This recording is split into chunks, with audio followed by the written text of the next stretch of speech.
Chapter 17. The Protector. From the sky, Raven watched the chaos unfold below.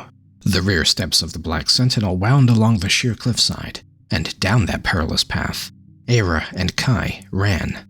They zigzagged, stumbled, pursued by the largest of the witches, clad in steel armor, whose stride spoke of confidence and the promise of violence. Dark figures poured down the tower's flank, voidkin, in a relentless cascade. If the witch didn't get them, the shadow creatures weren't far behind. The wind cut through her feathers as she tracked their frantic descent. A violet flare split the darkness as Eira and Kai hurled themselves from the edge, plunging toward the black water of Evergloom Bay. Where they had jumped, the air erupted in sparks of molten stone and debris which tumbled after them. Raven followed their fall, watching their bodies twist mid-air.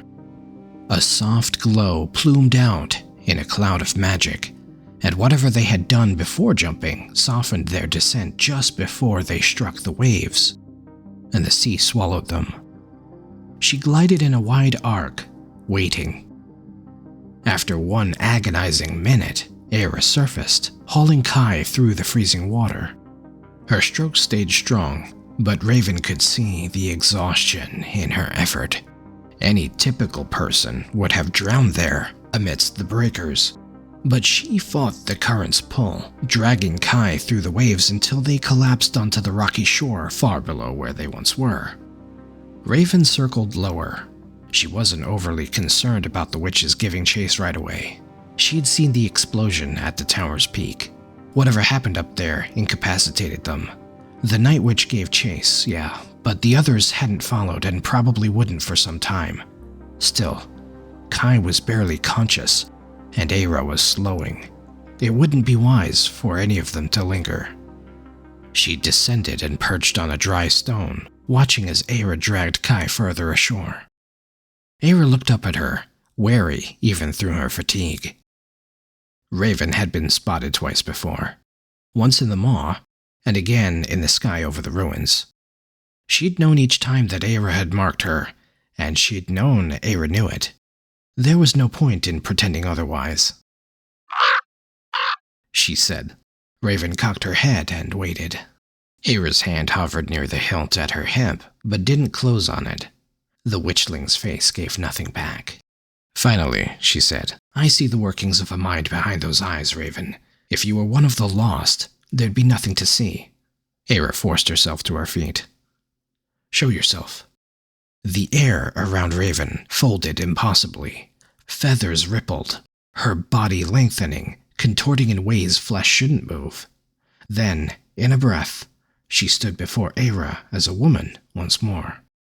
Eira tensed up. She doesn't trust me, Raven thought. That was to be expected. Very few trusted shapeshifters, but she needed Eira to listen to her and to trust her now. "You're right, I'm not one of the lost," Raven said, keeping her tone level. "I was sent by Korik to protect Kai, but we have to leave here as soon as possible. Barrendark is safer." Barrendark? Yeah. That's where women touched by Perpetual go to hide from the witches. Raven pointed to the north. That way. In the Twilight Badlands. The witches don't go there. Eira's expression didn't change. She didn't seem to recognize the Enclave, but also asked no immediate questions about it. She just looked down at Kai. "Fine. He needs help now.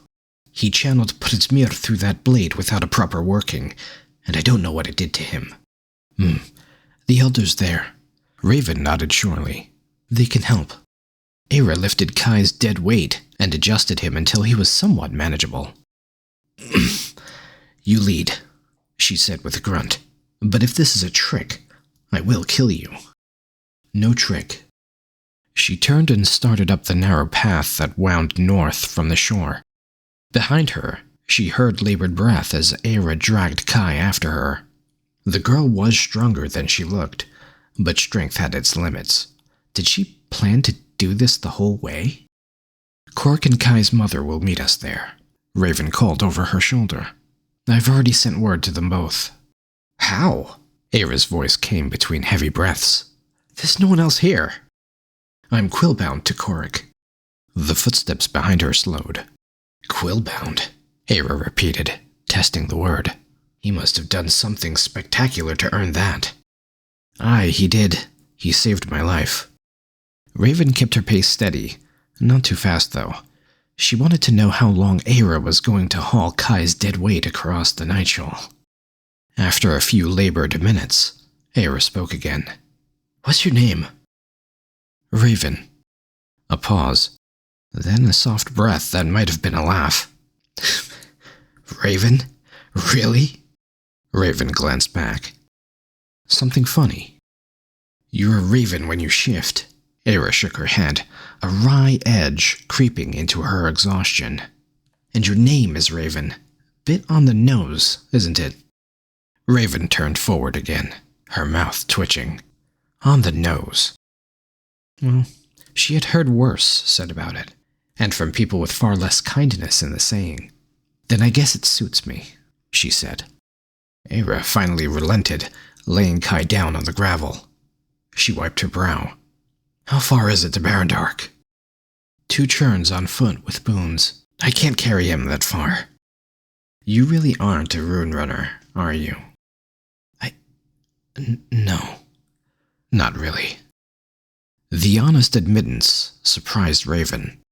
She clicked her tongue and pinched a bit of dust from the pouch, whispering, Avorfelv. She traced a circle in the air with her palm. The spell took hold. Kai's body lifted from the ground, his limbs drifting loose and weightless. His hair floated around his face as though suspended beneath the surface of still water. Eira took a step back, rubbing the back of her head. Oh. Raven smirked. Tether him to you with rope. He'll follow. Eira pulled rope from her satchel and began securing Kai to her waist with quick, efficient knots.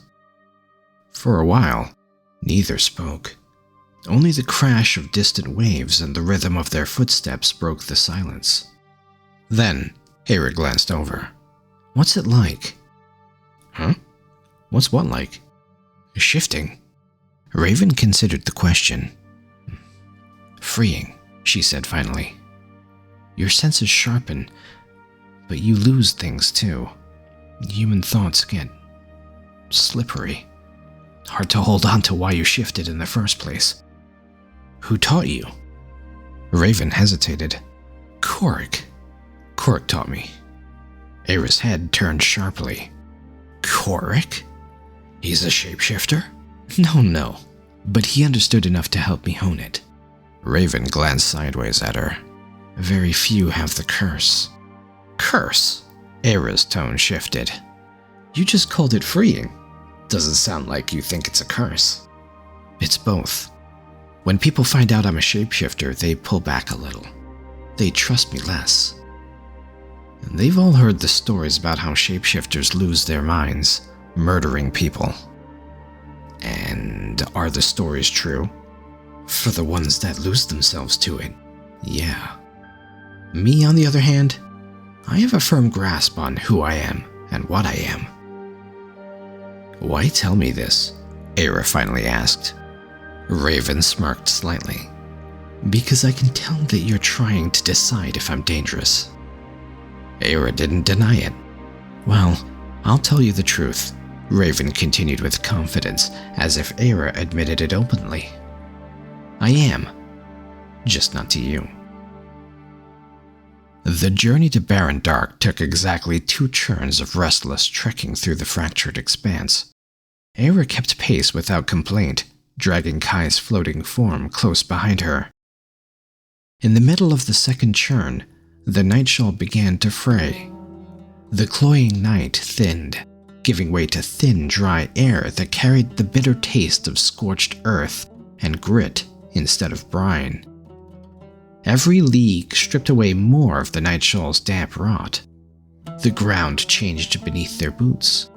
Cracked earth gave way to brittle moss and patches of dry weeds, then to stretches of pale sand that glittered faintly in the strange light pressing through the gloom to the east. Raven had crossed the Witherblaze only a handful of times, But she knew this light. This wasn't Arin overhead. The burning orb suspended above the desert, Sorath's beacon, pulsed with the witch's relentless heat, bathing the skeletal sands in its harsh glow. And here, at the boundary, two cursed lands met in deadlock, neither capable of consuming the other. "Who are these elders?" Eira asked, breaking the silence. "Why do you think they can help Kai?" "They know things. One of them was even like you, once." "What do you mean, like me? There are none like me." "She was a witchling." "How did you know?" "It's my job to know." "But Velthera said I was the only one." Raven wagged her finger. "Ah, but Velthera is a liar.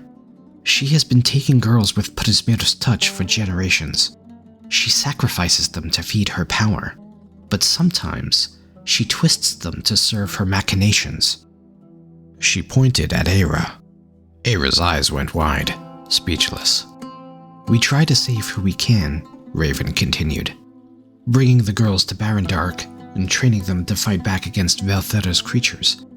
But the Voidkin are cunning hunters. Most don't survive long enough to be rescued." She paused. "The ones who did learn to defend themselves became rune runners.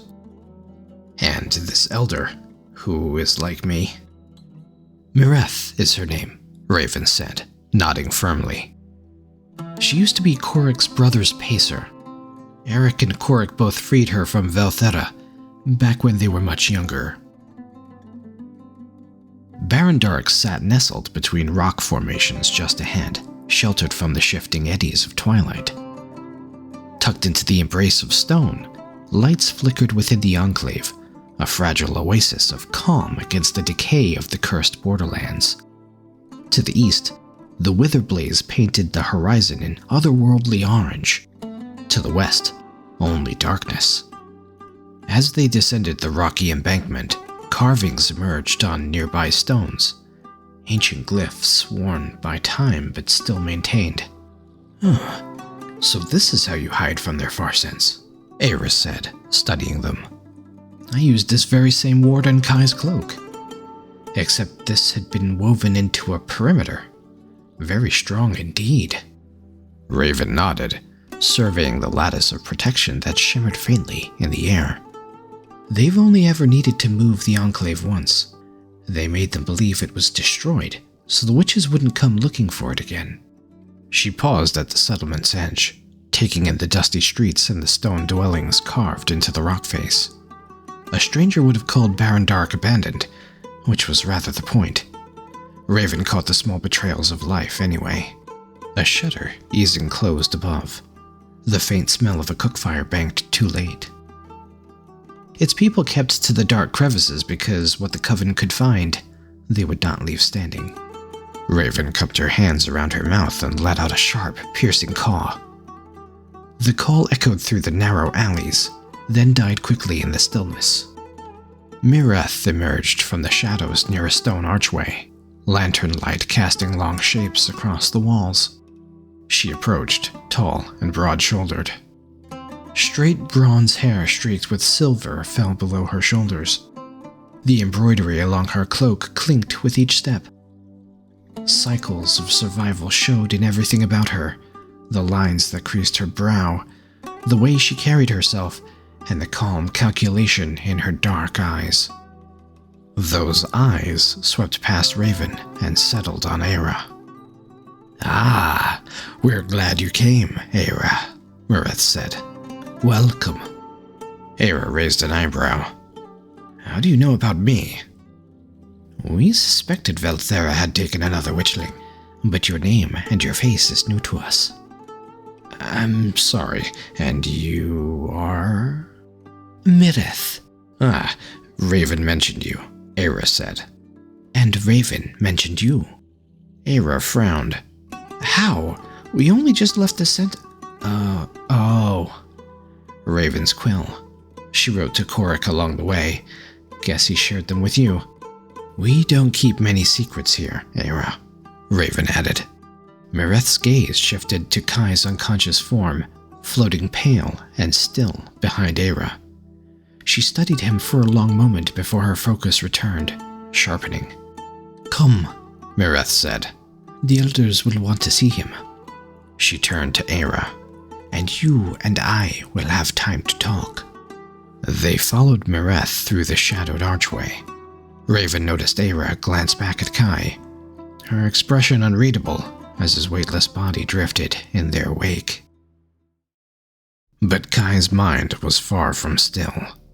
He drifted in darkness, seemingly for churns, weightless yet bound. The crystal burned like a hot coal against his chest. Or was it inside his chest? He couldn't tell anymore. The weapon's presence had grown since the tower, spreading through him like hungry roots seeking purchase in rich soil. "You can't control it," a voice said.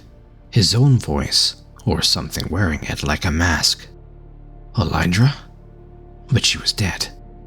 Kai tried to move. His limbs felt distant and unresponsive. The darkness shifted, and suddenly he wasn't floating. He was standing in the Black Sentinel's uppermost chamber again. Velthera sat atop the dais ahead of him. Her form was wreathed in shadow, her eyes fixed on him with something like amusement bubbling from within the bottomless pits of her pupils. "The weapon chooses its master, boy, not the other way around." He looked down. Without knowing how it got there, the crystal was in his hand, but his fingers wouldn't open. The blade seethed magic, hungry, and violet light bled from the steel like poison seeping into water. "I can control it," he said, but his voice came out small. Velthera belted a laugh. Can you? Show me." The crystal dagger ignited in Prismir. Power surged through him, brilliant and terrible, and he couldn't stop it. The light exploded outward in waves of destruction, and when it cleared, Nia stood before him. He gasped. "Kai?" Her voice was gentle and sad. "Kai, what have you done?" He looked down at his hands. They were covered in ash. The crystal had burned through everything. Through the room. Through stone. Through her. "No," he gasped. "No, I didn't. I wouldn't. You already did." Nia's form began to dissolve, crumbling like burned paper. "You couldn't protect me then. You can't control it now. What makes you think you won't destroy everyone else? No. No, I won't let it. You don't have a choice, Kai. You never did." The last of her scattered into the void. Velthera rose from the dais and descended to him. Her movements were languid, almost gentle, somehow. "Oh, my poor child." Her voice was soft, dripping with false tenderness. "Look at what you've done to her." Again, Kai's throat tightened. "I didn't you?" She circled him slowly, like a predator, savoring the moment before the kill. "The crystal answered your call in my tower. Your fear, your rage, your desperate mortal need to survive." She paused, letting the words sink in. "It gave you exactly what you wanted. And Nia paid the price for your weakness, just like she always does, as everyone else will." "That's not true, isn't it?" Velthera's smile was beatific, motherly even. "You felt it, didn't you? That moment when the power surged through you and you liked it.